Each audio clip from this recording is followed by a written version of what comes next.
Class. So I am super excited to get to do this again. What we're going to do is the same thing we did in our last class, where y'all are going to watch two different videos and then we're going to come together and y'all are going to teach the other portion of the class. So what this video is about, you are going to be talking about island hopping. So in our earlier portion of this lesson, we talked about how Japan was expanding. At the end, that we watched the video over Pearl Harbor and how horrific that was. What I want to look at today is the liberation and how that looks like. Now, we can't talk about every single island that was liberated. That would be a long lesson. So we're going to look at one of the most iconic, and that's going to be very similar for the rest of the war.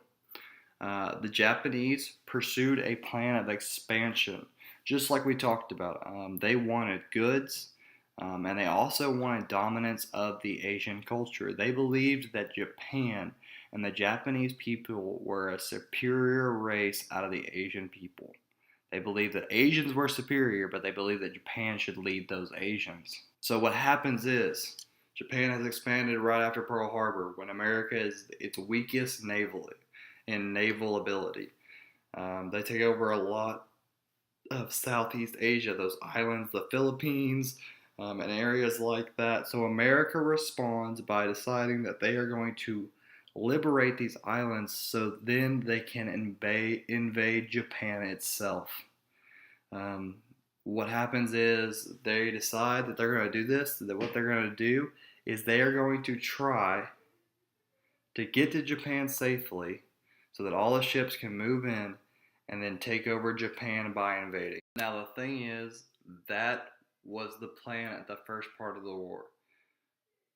America's going to do something different.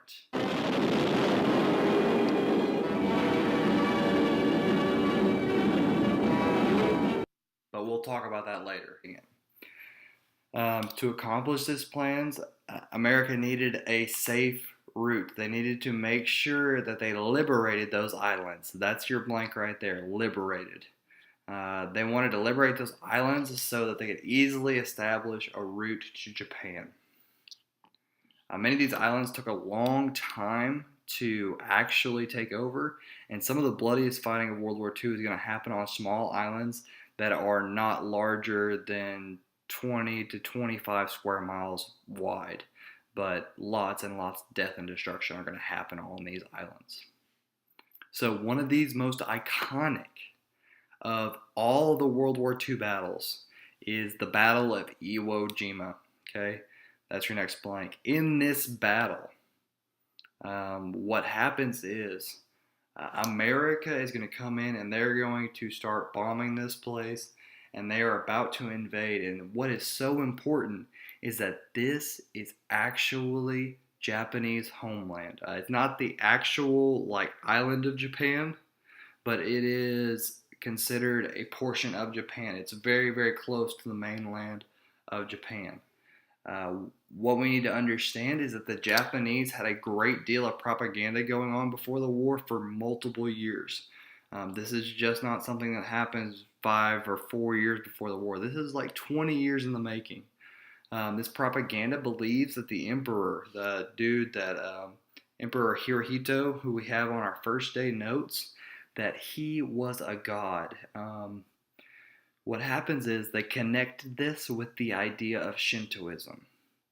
So this makes the Japanese soldiers tremendously, very dedicated to their tasks. That's why we have things like kamikaze pilots, people who are willing to get into airplanes and use their bodies as actual missiles to take out different American ships and different American targets.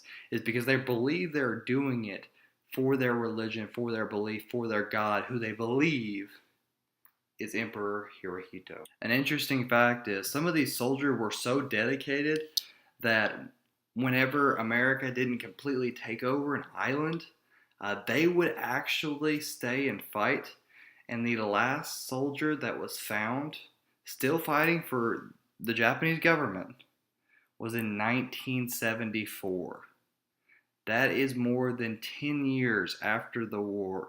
He had believed that the war was still going on, and so he wanted to fight for his beliefs and fight for his God. Now, you would think that this would be one dude. This happened in multiple places. Some people would be found 2 or 3 years after the war, still believing the war was going on. So the Japanese, they used many tactics during the Battle of Iwo Jima. The first that they used was that they allowed landing parties, so the people getting off of the ships and onto the beach, they allowed them to land and get onto the beach very quietly. They didn't shoot at them for a long period of time. The reason they wanted to do this is they wanted as many people on the beach as possible before they blew it up.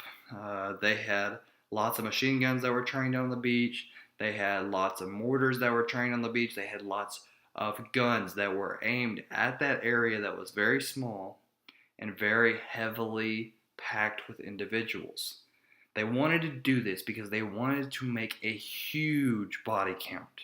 They wanted to kill as many Americans as possible, and that was the goal. That's why they sat back and waited, because they wanted that little strip of area to be very full before they opened up. The second thing that they did on Iwo Jima is that America had bombarded Iwo Jima for about 15 days prior to the actual landing. The only way you live through a bombardment like that is that you go underground, and the Japanese did that. They went underground and they created a very sophisticated tunnel system for this little piece of land that was only 2 miles wide, guys. It's not a very big island. It has nothing on it except a mountain and an airstrip.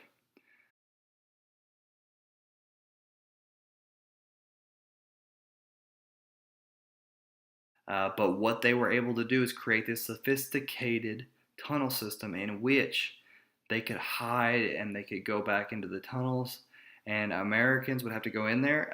They would go in there with flamethrowers, grenades. People would have to go into the tunnels and try to find these Japanese people, these Japanese soldiers.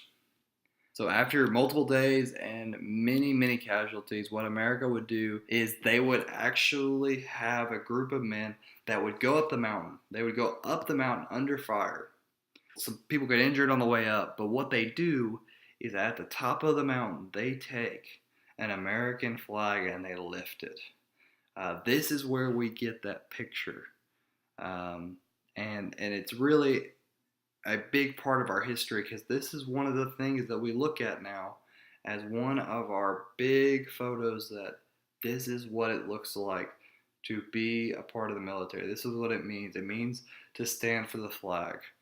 It would take more than 2 months for America to win this battle on a small piece of land that was less than 2 miles wide. You have to think about the fact that that's crazy, guys. America usually can take two miles of land in their military if we need to pretty quickly. But this situation was so hard that we had a difficult time doing that.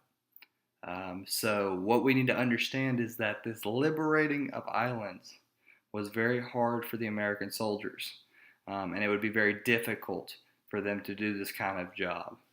I want you to make sure that you get all the blanks. So again, take back the video, watch it again. If you need to, ask a friend or ask me. Have a great day, and I'm ready for our discussion.